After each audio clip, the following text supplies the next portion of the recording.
El cònsol general d'Uruguai en la Comunitat Valenciana i Múrcia, Gustavo Schiavo, va realitzar una visita oficial a Miramar el passat 15 de maig. El diplomàtic va ser rebut en l'Ajuntament per l'alcalde de Miramar, Asensio Llorca, i diversos regidors de la corporació municipal. Després de signar el llibre d'honor, Gustavo Schiavo, acompanyat dels representants municipals, va recórrer diversos espais públics del nostre municipi. El principal motiu de la visita va ser conèixer l'Auditori Municipal, que el proper 20 de setembre acollirà un espectacle musical d'Uruguai que actualment es troba de gira per tot el món. El próximo 20 de septiembre tenemos un espectáculo de murga uruguaya, un espectáculo a nivel internacional de la murga Agarrete Catalina, que está realizando una gira por 16 países. En este momento ha culminado ya su primera etapa. La murga uruguaya proviene de Cádiz, es un tipo chirigota, nada más que se ha modernizado a través de los años, ya tiene más de 200 años en Uruguay. Llegaron allí los primeros inmigrantes canarios, trayendo una parte de lo que era la murga y otra parte de los gaditanos con su chirigota normal. Y ahí se formó la murga uruguaya, que es un entramado de las dos ramas y que ha perdurado y ha crecido ya como una parte de nuestra cultura.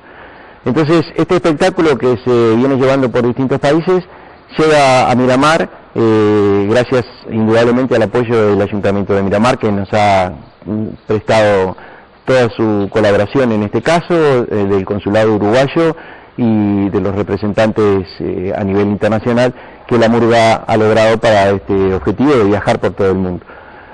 Junto a ellos van a haber más espectáculos también, teniendo todo que ver con lo que es la cultura nuestra, ¿no? ¿Verdad? La cultura del Uruguay.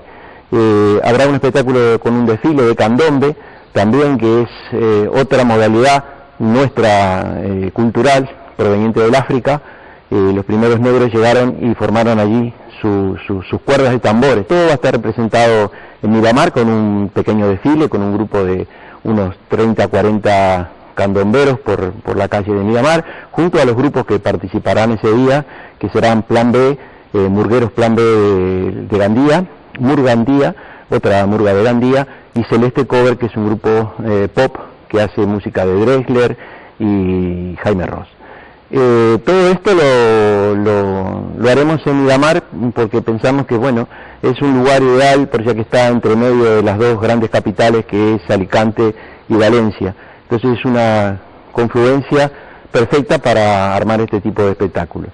Y indudablemente invitamos a la gente, a los vecinos y vecinas de Miramar, a que se sumen a participar, ya que no es un espectáculo solo para uruguayos, sino que es un espectáculo de carácter internacional y abierto a todas las culturas. Es decir, esto es un espectáculo de integración. Y nos encantaría que la gente pues participara ese día, tanto del desfile, que va a ser por la calle principal de Miramar, y también dentro del espectáculo,